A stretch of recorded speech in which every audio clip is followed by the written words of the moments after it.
welcome back to another episode of God Built This Podcast. I'm your host, Maxine, and we're on episode 208. Hello. Y'all, I realize that I have so much fortitude. I'm just so impressed. I am just so impressed with myself. These past few days, being at this new campus, working again full time, and just seeing how things are, I realized that there is like so much temptation to just be like, fuck it, I'm done, or I don't know, the attitude of just like wanting to just kind of quit, whether that's emotionally or like actually quitting. But I realized that aside from just the nuisance of how things are going in some aspects in regards to, what I'm doing right now, but I feel like my perspective has really shifted for the better. And what I mean by that is, instead of harping on the negative at a particular work site or, whatever the case is or how things are run, I'm just focusing on my focus. I'm focusing on what I have control over. I'm focusing on just the advantages that I do have. And it's just, what am I saying? I feel like I'm not really saying much. I guess, okay, one thing about me is I feel like I just have a standard when it comes to work. And I just find it so incredibly annoying when I send you an email and I don't get a response, like ever. Not like, oh, I didn't get a response by the end of the day. No. I don't get a response, period. And it's been days. And you'll see me in the hallway or you'll see me around. It's like, hello, bitch, I know you got my fucking email. I don't know. It's like things like that. It's just a lot of like moving pieces, people not knowing what they're doing. And I said to myself, like, look, I don't want to come on here and just like talk dog shit about my job. I really don't want to do that. But I'm saying this just to point out that I have fortitude, that I am someone with fortitude, and that is great mental and emotional strength. And that is something that I didn't realize until I'm realizing it now. And it really just stems from me deciding to shift my perspective and to focus on what I get out of it. Okay, let me tell you about something that happened. So the other day, there was supposed to be like this meeting to like set the kids straight. And yet, instead of the meeting, like what was said, there was a game that was played. Like there was an actual like an interactive game. Like, what the fuck are we doing? Why are we playing game? Like, why are we rewarding negative behavior or poor behavior, right? So I was already annoyed with that, right? So I'm about to walk out and walk these kids to said next location. This colleague of mine, a coworker of mine, who I already thought he was interesting, and I mean that in a type of way, during the first day, during my interview, because I remember seeing him as I was getting a tour after I was offered the position. And I noticed him. I'm like, he seems like annoying. Like he already seemed annoying, but I didn't know what role he had.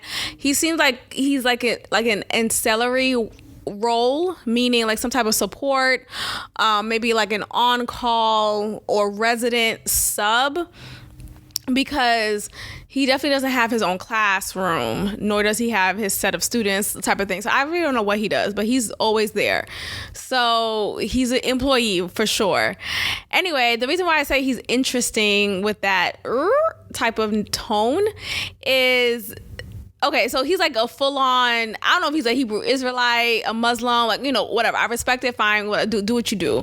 But I feel like he's just always in his own head, and he's talking to himself a lot, or he's just like talking to some other spirit. It's just something's off about him.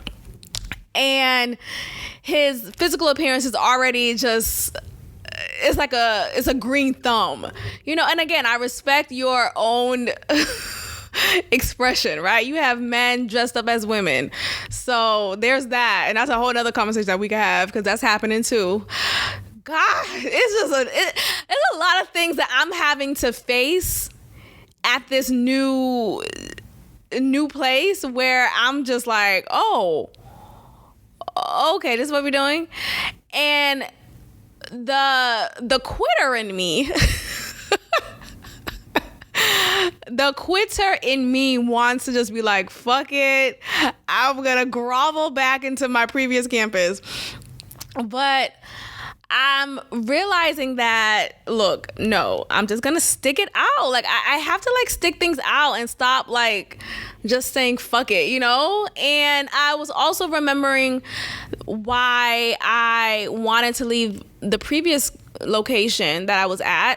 And it's not to say because of the people, because if nothing else, they were the sole reason why I really enjoyed working at that previous campus. And I really, at the very least, I miss them. And ever since like the end of the school year, since last school year ended, like a lot of things has changed. Like a lot of people have left anyway. So the people who I worked with previously, a lot of them aren't there anymore. So there's that. But like my core team, one of my coworkers, she's still there and I miss her.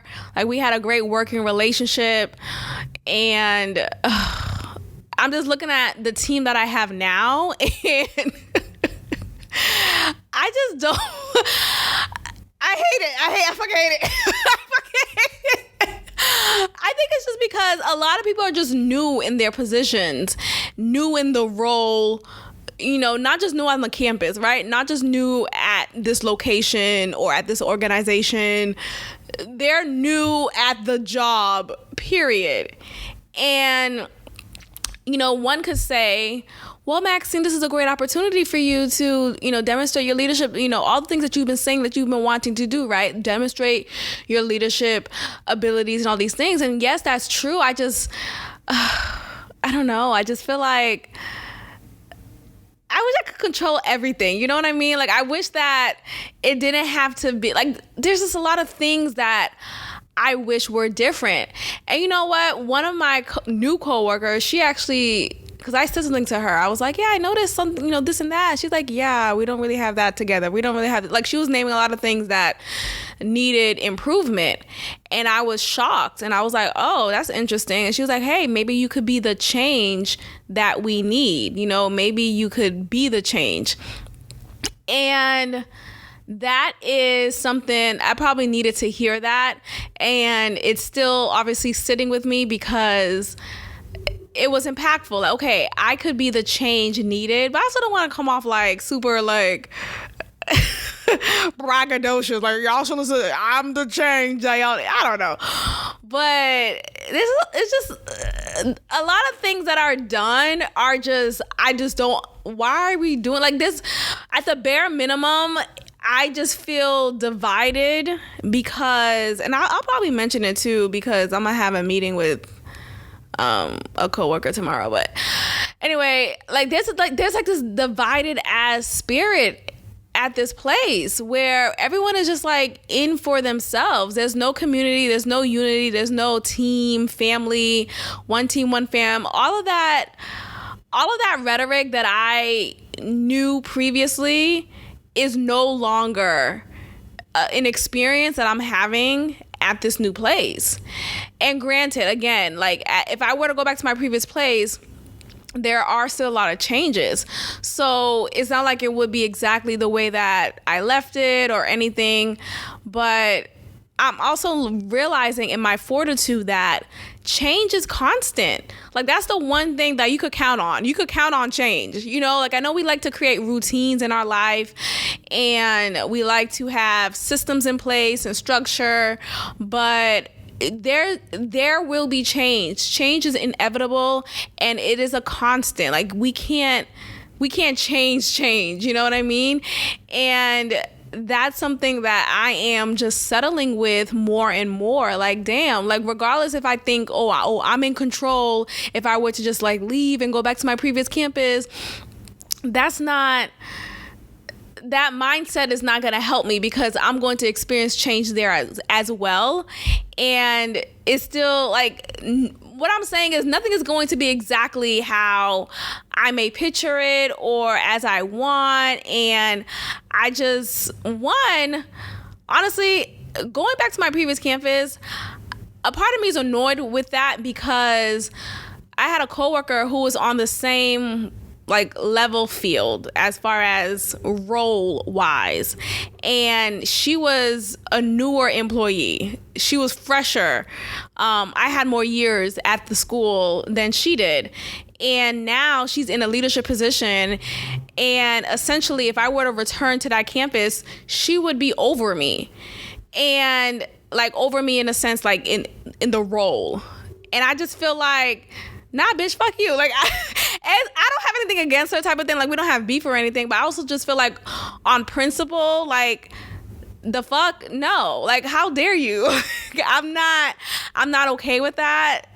And maybe it's my pride, but I think pride is needed sometimes. Sometimes we have to exercise our pride and realize, like, nah, this shit's for the birds. I'm going to stay over here and make it work. So that's my attitude. I hope that made sense to anyone. But I'm finding myself realizing my fortitude, one, and realizing to make the best out of a situation that I may not be in favor of, but like I have to just like see it through at the very least. I remember when I started at my previous campus, and that was like my first couple of months in Houston. So I was still dealing with just the change of it all. And I was feeling very anxious and nervous and stressed and worried and doubtful and all these things. And eventually I found my groove. And that is the mindset I need to have with this campus. I need to realize that I will find my groove and I will continue to put my best foot forward. Look at that. I just talked myself off the cliff. You look at that.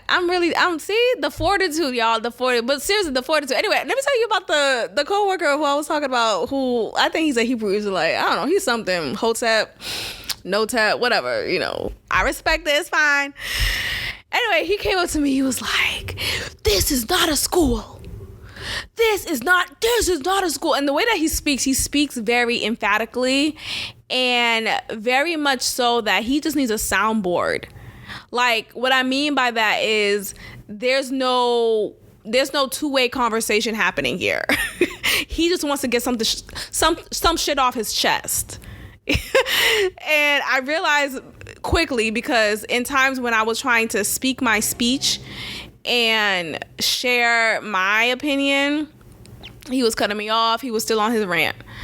It was weird. Anyway, he was like yelling at me. Not at me necessarily, like he wasn't mad at me or anything. He was venting, and I happened to be the one who was most available for him to vent to. And it really started because of me, though, because I was just completely taken off guard by a sudden time for play that was supposed to be a time for restructure and order. You know, again, there was a previous conversation that we had as a team to discuss new expectations moving forward with these students, and yet all of a sudden the game plan was changed, and now niggas are out here playing fucking ball outside. Like, what? So I was totally taken aback. I was so annoyed. It was a Friday, and though I was happy it was Friday, I was just annoyed with the fact that y'all are just like, is this a game? Like, this is a fucking game to you? Like, no one's taking shit serious, and that's what pisses me off. Like, what the fuck? You complain about a lack of order, yet you're continuing this lack of order. Like, you're not helping. Anyways, I was venting, and of course, since I started it and I kind of opened that door, he saw the Hotep guy. He saw it as an opportunity to vent as well. And my God, did he vent? So anyway, he's like, this is not a school. This is not a school. And then he kept on talking about like the reasons why he say that. And so anyway, I'm walking because I have to like escort my kid. I have to walk with my class. I have to go. So he's like walking with me. So I'm thinking like he's gonna be a part of this escort and, you know, just like help out. But no, the only reason he was walking with me was to continue to get shit off his chest. So he's like, yeah, this is not a school. I would never send my nieces, I would never send my kids here. And, you know, that they play music here that's inappropriate. They talk about suicide. And, you know, you have teachers here not knowing how to... He's like talking. He's going off. This nigga's going off. I'm just like, oh my God. Look at the can of worms I just opened. Look at the can of worms I just opened. So, me being me, one thing about me is, I'm gonna let you get your shit off. Right? Like, I was venting too, but like, goddamn, like, your vent was like, how long have you been holding this in? You know? He's talking to me about how, like, never in his 20 years of teaching or, like, working, I don't know what his role is. I don't know what this nigga does. All I see him in the hallway, sitting at the table. So I think he's like a monitor. So it's like, what the fuck are you talking about? But anyway, he's like, this is not a school. This is not a school. That should be the name of the episode. Let's see if I name it that way. This is not a school. Anyway, so what I realized about myself, though, is, or I'm going to say two things. So one thing I realized about myself is I'm going to let you get your shit off, right? Like, I like letting people vent because I like to vent too. And I know how tough it may feel to finally let things out. So I like to be that sounding board for you. But I realize though, like, if you have someone who lacks a level of emotional intelligence, they will really treat it as a sounding board. Like, they wouldn't even allow you to converse with them. Like, it's just kind of weird and you feel kind of manipulated or taken advantage of. So I have to be mindful of that and see how can I create boundaries when it comes to letting people vent to me. So that's something I'm realizing about myself, and I think it's a great characteristic of mine. But again, you know, with any characteristic, you know, if you're too nice, some people could take advantage of that. So I have to realize other ways to just set boundaries so that, you know, you could vent to me, but like, don't trauma dump on me, you know, don't just say shit and not allow me to converse with you or, you know, speak. Like, what? So there's that. Another thing I noticed about myself is that when he kept on repeating, this is not a school, this is not a school, all these things, I had a moment of like, oh, like I felt like the world was turning. I don't know the word for that to really best describe what I'm saying, but it felt like I was out of my body. It felt like everything I knew wasn't exactly it. It felt like I've been lied to type of thing. And so I'm having this like internal panic all of a sudden because he said he's saying these words, this is not a school. Mind you, I'm like, I know it's a school, but for some reason, him saying that so emphatically and, you know, giving his reasons, you know, as to why he's saying X, Y, and Z, it really just instantly made me feel like everything I was told about this school and this position, all these things was a lie. Like, for some reason, I don't know. It was so weird. So I was thinking to myself, like, oh my gosh, have I been lied to? Is this really not a school? Like, what the fuck am I thinking? Like, and me even saying this out loud to y'all right now is hilarious because it's like, what? Of course it is a school.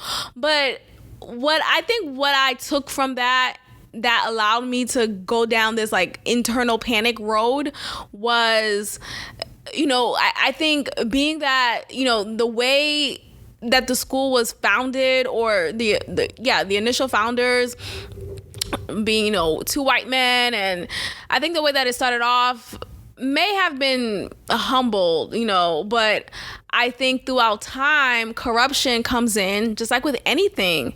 and you have more focus on profit than quality education or, quality educators, all these things. And what I mean by that is there's an influx of students and just anyone coming in to fill a position, because the more kids, the more money you get from the government. And so I think there is some validity to what he's saying in that regard, as far as there may be a lack of quality and authenticity. But anyway, what I did to combat that panic that I was feeling was I had to shift my perspective in that moment. I was like, no, look, this is where I am. This is what I'm going to make the best of. And I'm going to milk the shit for what it's worth, at the very least. And what I mean by that is, like, look, if you look at it from the grand scheme of things, America is a scam. Right? So if this school is a scam, if everyone here are scammers, or, everything here is corrupt, let it be so. We already live in a corrupted land. Like this land was already corrupted.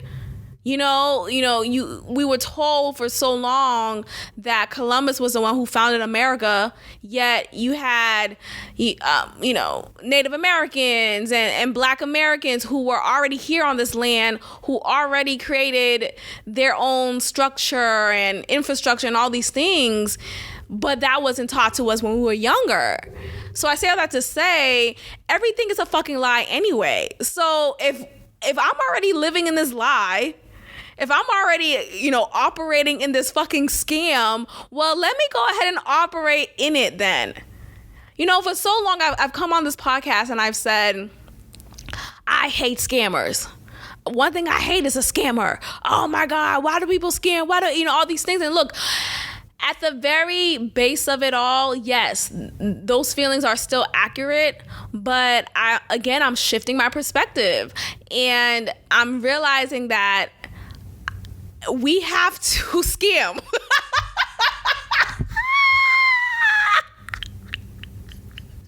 Yeah. That's what I got from it. That's what I got from everything this weekend. These past couple of days, we have to scam. We have to be the scammer or be scammed, right? So which one are you going to be? Huh? Are you going to be the scammer or are you going to get scammed? Because I'm at a point in my 31st year of living, 31 years here on this earth, and I'm realizing that you have to play the game. You have to play the system.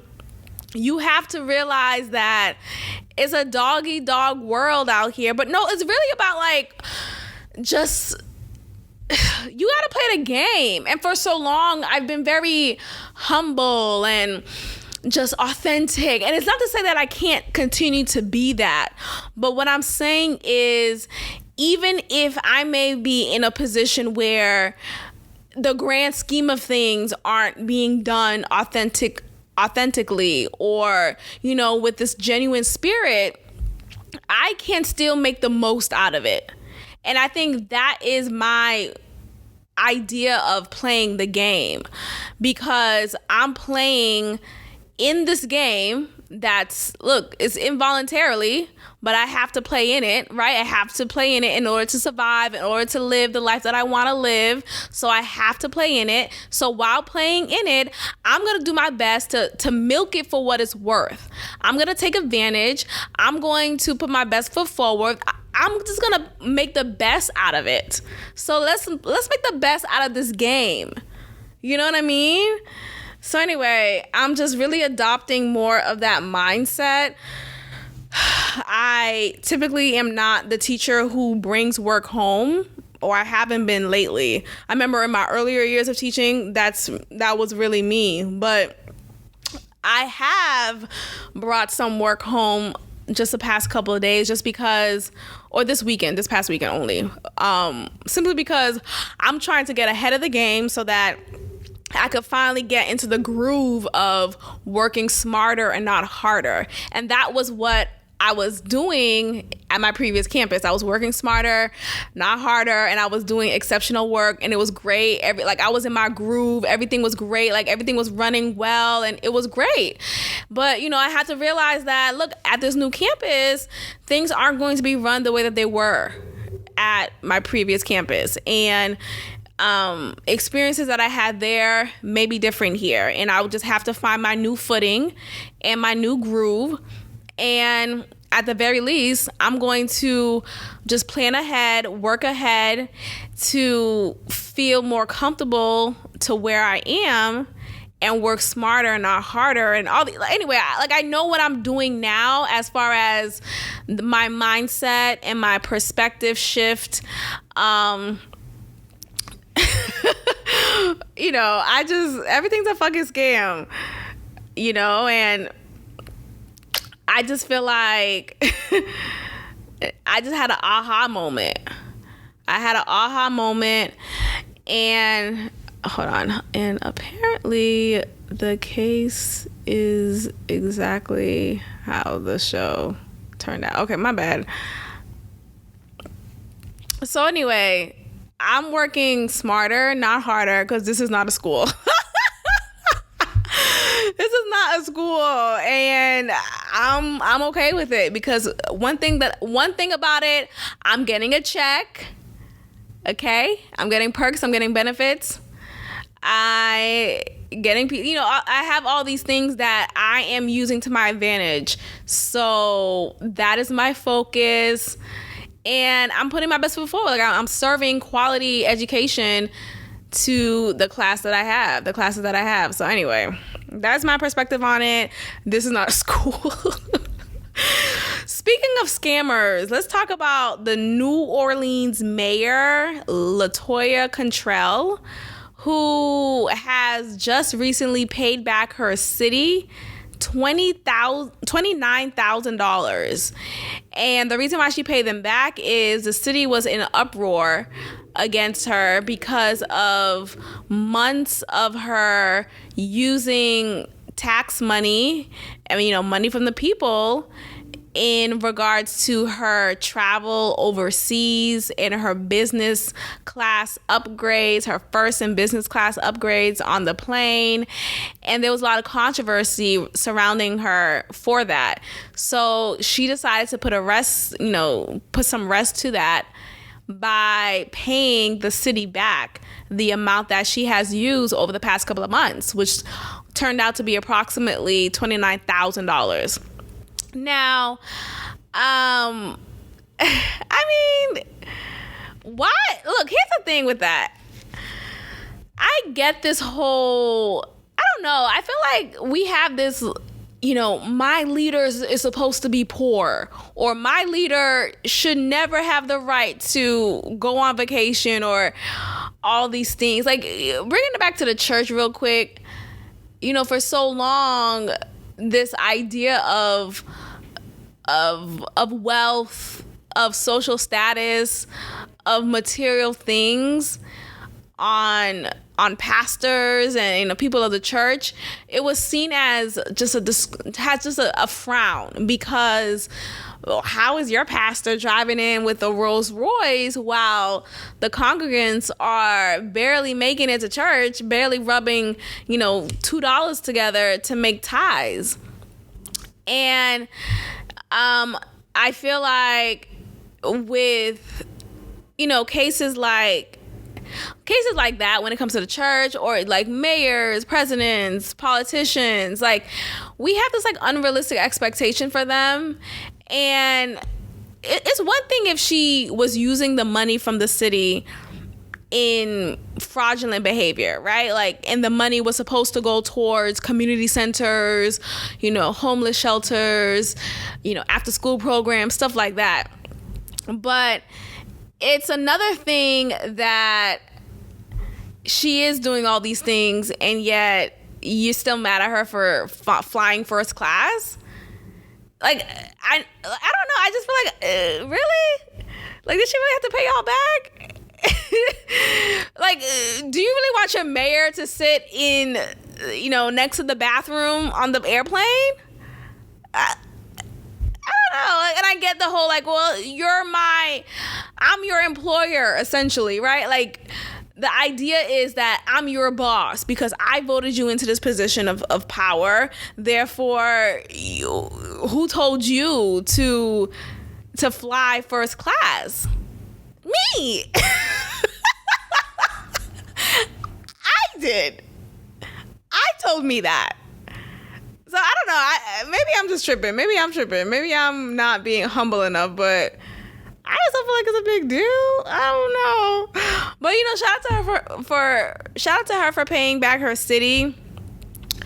I feel like when it comes to, expectations of politicians have been historically corrupt. So this looks good that she did pay them back, and hopefully the residents of New Orleans could see this as a step moving forward in their direction. Who knows? I'm not a New Orleans resident, so I don't know exactly what her history is in regards to her role and the impact that she's doing. So I don't know. Maybe this is warranted. Maybe it's not. But I just feel like sometimes we have this like just crabs in a barrel perspective when it comes to just like politicians and pastors. And granted, I don't want my pastor to be like filthy rich. I do feel like that's kind of it's poor taste. It's poor taste, but I feel like, hold on, I'll hit you up afterwards. But I feel like I don't want it to be poor. It's like your hairstylist, right? Like, I don't want to go to a hairstylist whose hair look a hot ass mess, whose hair is breaking, and who's like, you look a fucking like you got mice coming out your hair. I don't know. I mean, not mice, lice, maggots, all this shit coming out your hair, and I'm supposed to feel comfortable with you touching my hair? Anyway, so after months of controversy over the cost of her overseas travel, like, why do y'all care? Like, I think, again, we're caring about the wrong things. Is she spending more money on her personal travel than on the quality of living in New Orleans? Then that's a conversation. But if she's doing her job as mayor, right, she's creating a quality infrastructure for New Orleans, then what does it matter? What does it matter that she's flying first class to Switzerland? Like, what does it matter?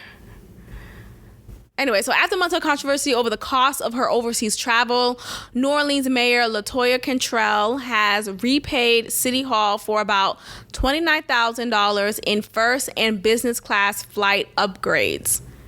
Her chief administrative officer, Gilbert Montano, confirmed the repayment Friday afternoon, adding that he hoped it would put the matter to rest. He says verbatim, "I can confirm that Mayor Cantrell has repaid the travel upgrades incurred." So that's a lot of upgrade. So $29,000 is the cost of the upgrades that she has made over the past couple of months. "I can confirm that Mayor Cantrell has repaid the travel upgrades incurred," said Montano. "I am hopeful and confident that we can move forward and address the pressing needs of our city with full attention." I mean, again, what's the big deal? Am I missing something? So Cantrell's overseas trips to France and Switzerland at the start of the summer came amid a violent crime surge, trash collection delays, and other problems that sent her approval ratings to new lows. Okay. I think I missed something here. So maybe that's it.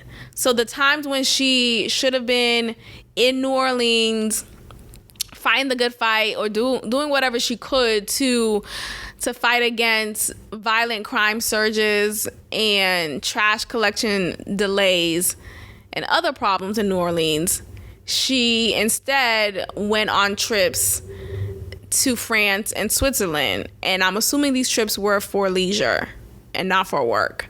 Maybe some work, but maybe at the very maximum, it was for play. And during these trips, she took on first and business class, positions. I mean, okay, I guess. The mayor maintained that her flight upgrades were necessary for her safety and that the trips themselves were an economic development tool. I mean, I don't know. I can see both sides. If I'm the mayor, I don't want to fly with you peasants. I don't.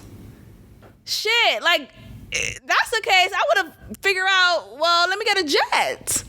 Do I have a private plane available for me? The fuck? It is for my safety. You know, being in that position, you have a lot of haters. You have people who could possibly assassinate you. Of course I'm going to take this flight upgrade. Now, granted, maybe she's using that as an excuse. And people are looking at it like, okay, girl, relax. No, ain't nobody coming at your life. But at the very least, I think this is a good reason. Safety. Like, you're going to have, when Obama was president, you're going to have Obama flying, what is it? You know how they call class A, class B, and the very last class is J or M? You're going to have Obama flying with the J or M people? With me? And I don't need to see Obama. I don't know. I just feel like this is just ridiculous. People are making an uproar out of something that really is not much of a big deal, in my opinion. Now, maybe she could do better when it comes to ensuring violent surges aren't happening in New Orleans. But her being one person, like, obviously she has a team. So her being one person doesn't take away from the work that could still be done. Meaning her team, in her absence or even in her presence, are still doing their work. So in times when she can't be at work because she's in France, she's swimming in France, she's having something if, like, the time when she's in Switzerland, her team could take up the work that she may not need to be there for. Child, it's not a big deal. It's not a big deal. All right, let's talk about fentanyl. Fentanyl is an epidemic. There is an overdose of fentanyl happening here, and apparently it is unintentional. Apparently this is a poisoning that's happening. People who are purchasing cocaine or Molly or any other play drugs. I'm saying play for a reason, because you have certain drugs that are in these capsules that look like candy, like literally like candy. They're in these colorful colors, and they look like sweet and salty. Remember Sweet Tarts? They look like that. So it depends on whatever you get, whatever you want, whatever you order. They may be just corrupted with fentanyl. Three New Yorkers ordered cocaine from the same delivery service, and they all died from fentanyl. 3 of them. They ordered cocaine, but instead they got fentanyl. They didn't know, and they died. And the thing about fentanyl, it's very potent. So even the smallest amount of it could be fatal. And there's so many cases of that. And unfortunately, there are so many lives being taken from this that it's not making people aware of it until it's too late. So, RIP to these people. I'm sorry that they're gone. I think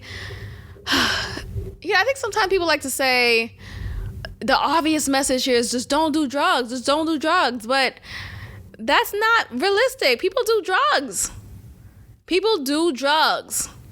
May not be me, may not be you, but there is a culture embedded in our society of casual drug taking.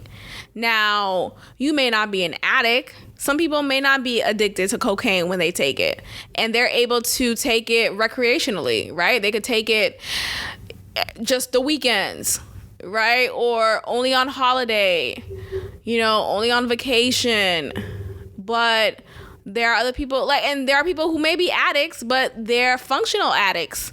They're able to still just have this cognitive dissonance about it and work a full-time job, take care of their responsibilities and sniff that crack.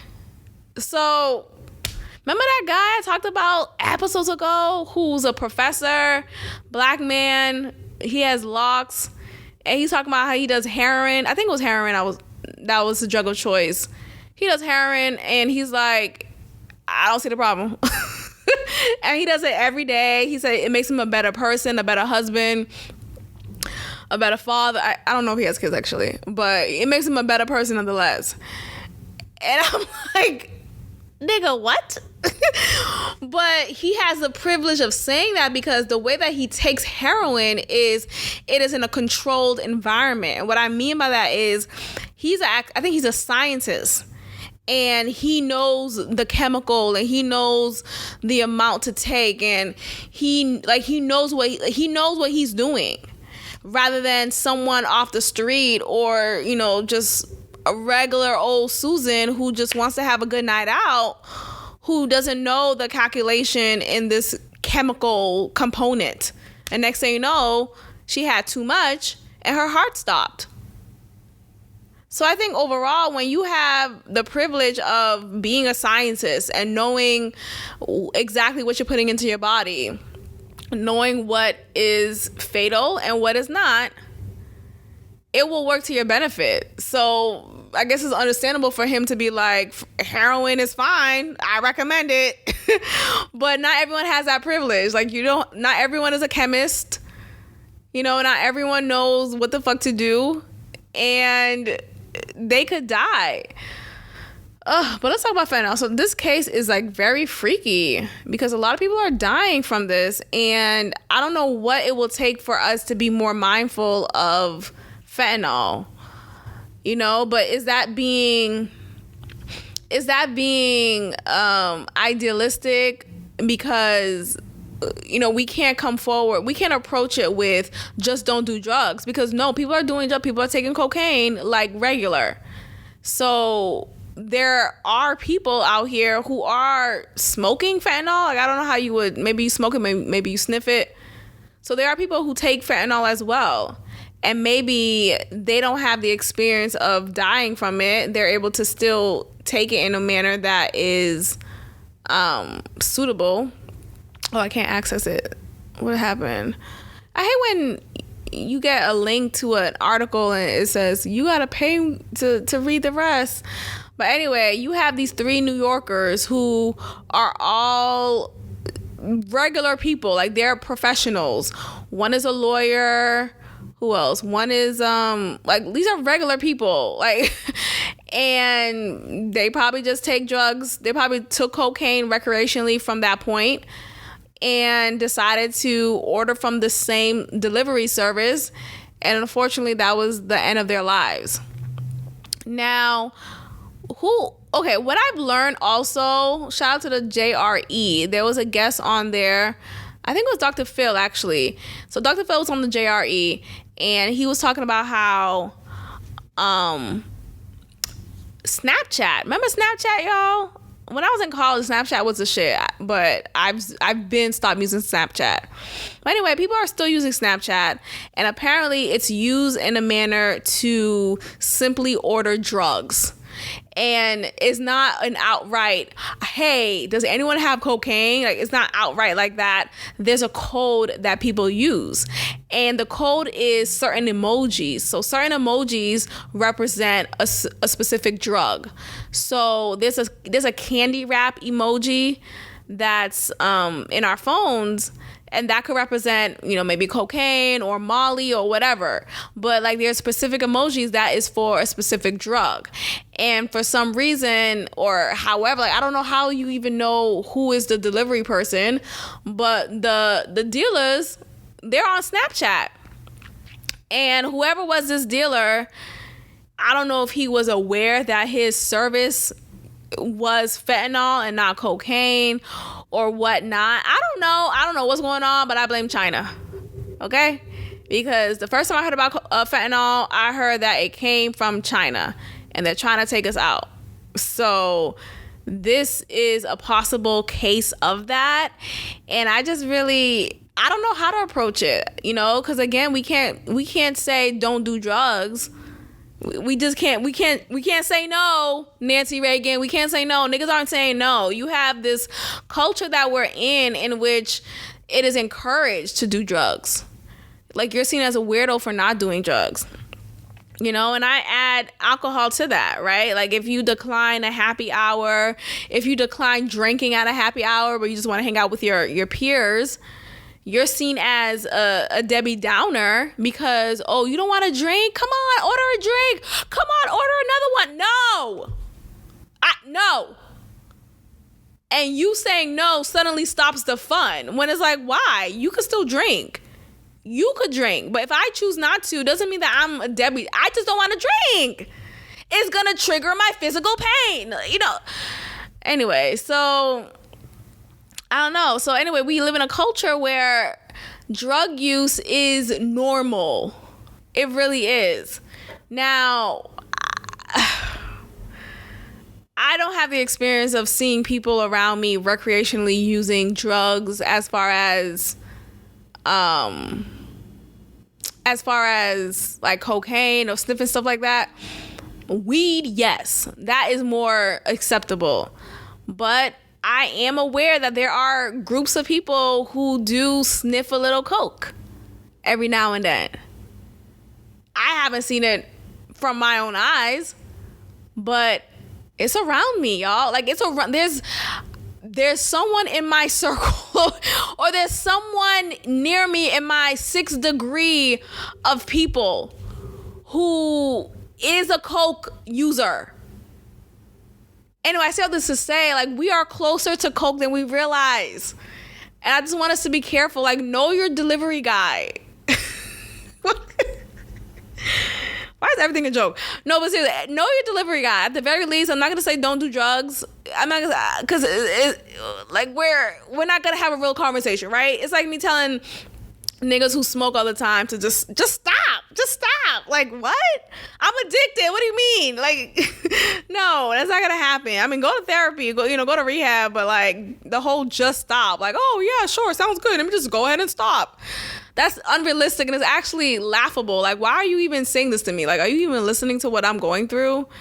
So I'm not gonna approach it like that, just stop or just say no. No, it's actually very insulting to say that because you don't know what the fuck I'm going through. And everyone's different, you know. And speaking of drugs, let's talk about Tamika Mallory, because apparently she's an addict as well. My God, today, Tamika Mallory is an addict, an opioid addict, okay? On the Jasmine brand, she revealed that she has been addicted, and I think she's in recovery now, whatever that looks like, because, you know, people be in recovery but still taking it on the side every now and then, so who knows. But she said that since 2017, right before the start of the Women's March that she was heavily a part of, she was feeling the pressure of just the work that she's doing. And for those who may not be familiar of Tamika Mallory, she's this Black woman activist who has been the key figures in the recent, the back-to-back Black Lives Matter cases, you know, with Tamir Rice, with so many young Black men who were killed unrightfully.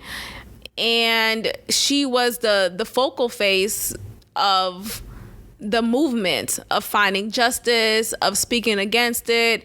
She was the one on TV a lot talking about it, on different shows talking about it, and really being that voice. And she has this loud voice as far as, like, she's a strong orator, but the way that we are in our culture, we think the ones who are the loudest are the greatest speaker, when that's not true. There's a lot of speakers who I like, or just people around me who speak well, and they're not the loudest in the room. I feel like the loudest in the room are the most insecure, and they just want attention and validation.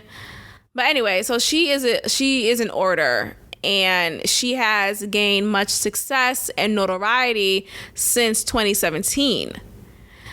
Since that time, or around that time, right before the march, she was feeling overwhelmed and pressured just within her role as an activist. And she was claiming that she didn't know, or she couldn't sleep.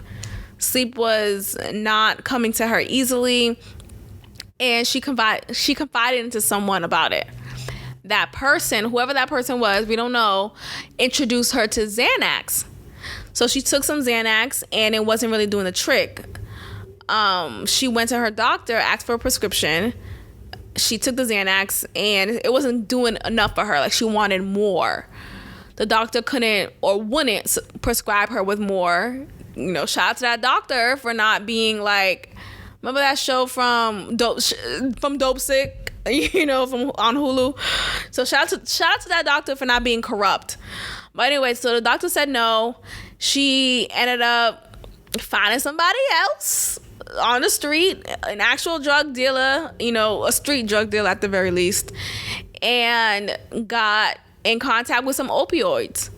So not only was she taking Xanax, but she was taking opioids, and she was doing that for some time, and she was high. So when you think about it, all the times that she's been speaking out loud and speaking so passionately and so just fervently, she was high. She was fucking high. She was on them drugs. And I feel like that's a slap in the fucking face. I really do. I feel like it's a slap in the face. I feel like it's a slap in the face because did you even know what you were saying? You know, like you're trying to lead a group of people into this like mission of yours, and you're high. Like your words are not to be trusted. Your actions are not to be trusted. And I don't want to shoot down people who struggle with addiction, but at the very least, I don't want a leader to be an addict, because I don't trust your judgment. You're putting yourself in a position where you could overdose, where your judgment is off, is tainted, your vision is blurred. Like, you're not trustworthy. You're not a good leader.